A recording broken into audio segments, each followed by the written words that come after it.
قرآن میں اللہ تعالیٰ نے فرمایا ہے کہ الذین آمنوا وتطمئن قلوبہم بذکر اللہ، جو ایمان والے ہیں ان کے دل مطمئن ہیں اللہ کی یاد میں. الا بذکر اللہ تطمئن القلوب، خبردار جان لو صرف اللہ کی یاد سے دلوں کو چین پڑتا ہے.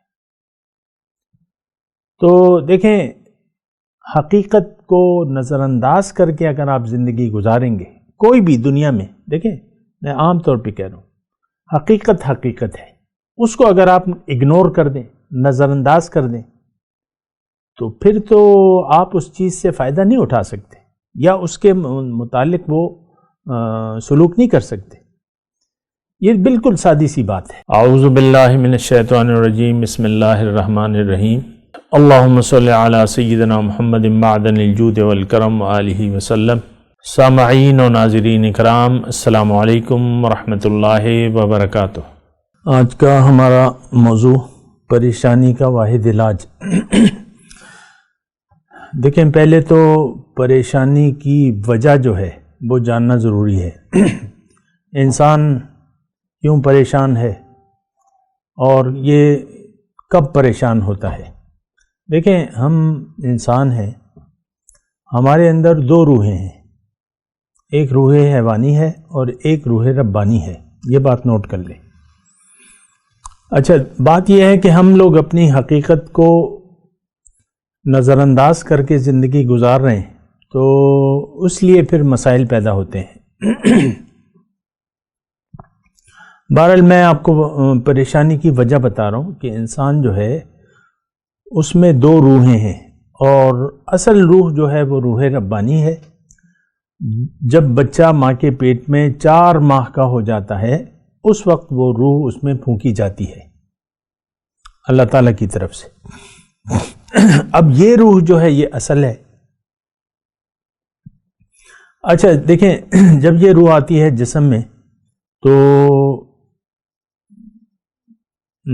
بلوغ تک تو اس پر کوئی ذمہ داری نہیں ہوتی، لیکن جب یہ بالغ ہو جائے تو آپ کو یہ پتہ ہے کہ انسان اشرف المخلوقات ہے اور تمام کائنات کا خلاصہ ہے. یعنی اللہ تعالیٰ نے یہ کائنات ہمارے لیے بنائی ہے، ہمارے لیے پیدا کی ہے. اگر پریشانی کی واحد وجہ جو ہے یہ ہے کہ اگر انسان اپنے آپ کو بھلا دے، یعنی اپنی حقیقت کو بھلا دے، اپنے دنیا میں آنے کے مقصد کو بھول جائے اور غلط یعنی باطل کو منزل بنا لے، غلط رخ کی طرف اپنا منہ موڑ لے، تو پھر اس کی وہ روح جو ہے وہ روح ربانی وہ دراصل پریشان ہوتی ہے. کیونکہ دیکھیں، جس طرح کہ ہمارے جسمانی یعنی اعضاء ہیں، اسی طرح ہمارے روح کے اعضاء ہیں. ہمارا روح کا دل ہے، لہم قلوب لا یفقہون بہا، ان کے پاس دل ہیں، یہ سوچتے نہیں ہیں اس سے. ان کے پاس آنکھیں ہیں، اس سے یہ دیکھتے نہیں ہیں. ان کے پاس کان ہیں، اس سے یہ سنتے نہیں ہیں. تو صرف میں آپ کو یہ بات کہہ رہا ہوں کہ جس طرح ہمارے جسمانی اعضاء ہیں اس طرح روحانی اعضاء بھی ہیں. ہماری روح بھی ایک مکمل وجود رکھتی ہے اور اصل حقیقت ہماری وہی روح ربانی ہے. جب انسان پٹری سے اتر جاتا ہے، راستہ بہک جاتا ہے، منزل بھٹک جاتا ہے، تو وہ دراصل وہ روح پریشان ہو جاتی ہے. تو جب انسان پریشان ہوتا ہے تو پھر یہ اپنی پریشانی کا حل جو ہے وہ ظاہر میں دیکھتا ہے، اور کیونکہ یہ تو حقیقت کو نظر انداز کر کے زندگی گزار رہا ہے اور اللہ کو بھلا کر یہ زندگی گزار رہا ہے، اپنی حقیقت کو بھلا کر زندگی گزار رہا ہے، تو پریشانی دراصل اندر سے ہوتی ہے ہماری، اور ہم سکون تلاش کرتے ہیں ظاہر میں، مٹیریل میں، مادے میں. ایسا تو نہیں ہے. کوئی ایک چیز آپ مجھے مادی چیز نہیں بتا سکتے جس کو حاصل کر کے آپ روحانی اطمینان، دائمی خوشی حاصل کر سکیں. ایسی کوئی چیز نہیں ہے. انسان جب بھٹک جاتا ہے تو اس کے خیالات بھی پراگندہ ہوتے ہیں. کبھی یہ نشے کی کوئی نشہ شروع کر دیتا ہے، یا یہ کسی بھی چیز میں کہیں سیر سپاٹوں کا شوقین ہو جاتا ہے، کہیں خوابوں کا، کہیں کیا. میں اس کی تفصیل میں نہیں جاتا، لیکن ہم ظاہر میں سکون ڈھونڈتے ہیں. ظاہر میں سکون نہیں ہے، یہ بات نوٹ کر لیں.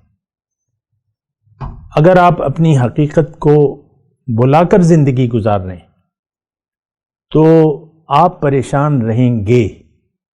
یہ اللہ تعالیٰ کا ایک قانون ایسا ہے جیسا کہ باقی دیگر قوانین ہیں. گرم پانی گرم ہوتا ہے، ٹھنڈا پانی ٹھنڈا ہوتا ہے. قانون ہے، ٹھنڈا پانی گرم نہیں ہو سکتا اور گرم پانی ٹھنڈا نہیں ہو سکتا. یہ دیکھیں، میں سمجھانے کے لیے کہہ رہا ہوں. تو جب انسان اپنی حقیقت کو بھول جاتا ہے، اپنی منزل کو بھول جاتا ہے، اپنے زندگی کے مدعا کو بھلا کر زندگی گزارتا ہے، یا یہ منزل بھٹک جاتا ہے، تو اس کی وہ روح جو ہے وہ تو دیکھ رہی ہے، سن بھی رہی ہے، دیکھ بھی رہی ہے، محسوس بھی کر رہی ہے. تو وہ دراصل اندر سے پریشانی شروع ہو جاتی ہے، اور یہ ظاہری طور پہ پھر پریشان بھی ہو جاتا ہے. ہر چیز ہوگی آپ کی، ہر سہولت ہوگی، ہر نعمت ہوگی، لیکن آپ پریشان ہوں گے، آپ کا دل مطمئن نہیں ہوگا. اس کی اصل وجہ وہ روح ہے جو پریشان ہے. تو یہ پریشانیوں کی وجہ ہے.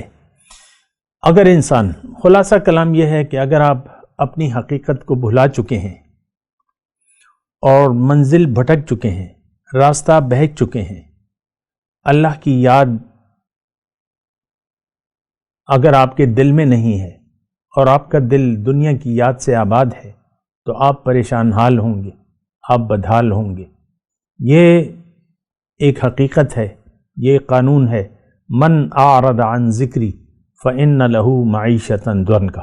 اللہ تعالیٰ نے فرمایا جس نے بھی میری یاد سے منہ موڑ لیا وہ ایک بدحال زندگی گزارے گا. پریشان حال، بدحال. آپ دیکھ لیں، یہ تو میں باتیں کر رہا ہوں لیکن حقیقت یہ ہے، آج ہر شخص پریشان ہے. ابھی بھی مجھے ایک میسج آیا تھا کہ میں ٹینشن میں ہوں، پریشان حال ہوں، مجھے کوئی علاج بتائیں. تو ظاہر ہے کہ میں تو یعنی مختصر جواب تو اسے نہیں دے سکا، لیکن میں ابھی بتا رہا ہوں آپ کو، کیونکہ یہ عام مسئلہ ہے، ہر شخص پریشان ہے.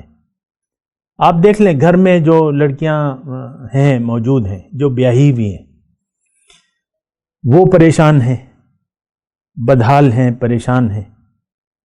ان کی ساسیں ہیں، وہ پریشان ہیں، ان کے شوہر ہیں، وہ الگ، ان کی پریشانیاں ہیں. ہر شخص پریشان ہے.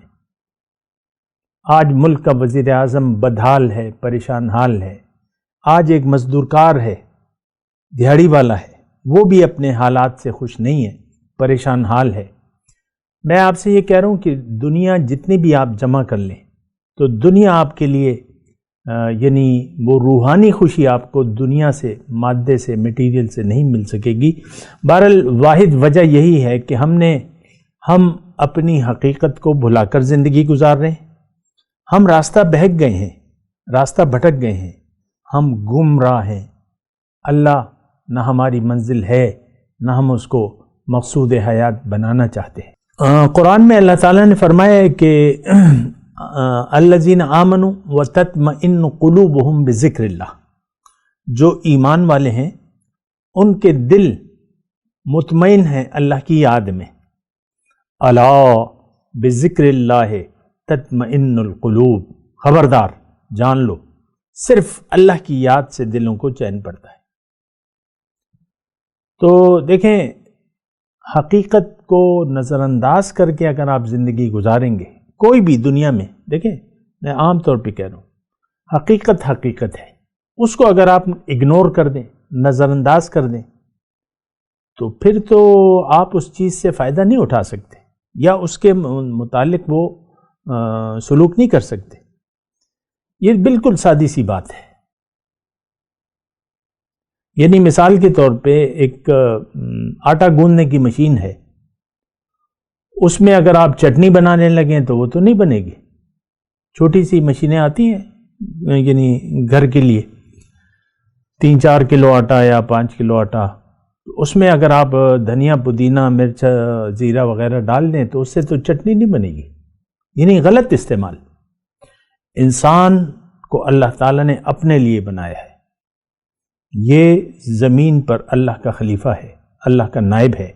اگر یہ اپنی حقیقت کو بھلا کر زندگی گزارے گا تو ایک بات نوٹ کر لیں، یہ پریشان حال رہے گا، یہ بدحال رہے گا، اس کو سکون نہیں ملے گا۔ میں بات کرتا ہوں ایک وقفے کے بعد۔ وآخر دعوانا ان الحمد للہ رب العالمین۔ مولاي صل وسلم دائما ابدا على حبيبك خير الخلق كلهم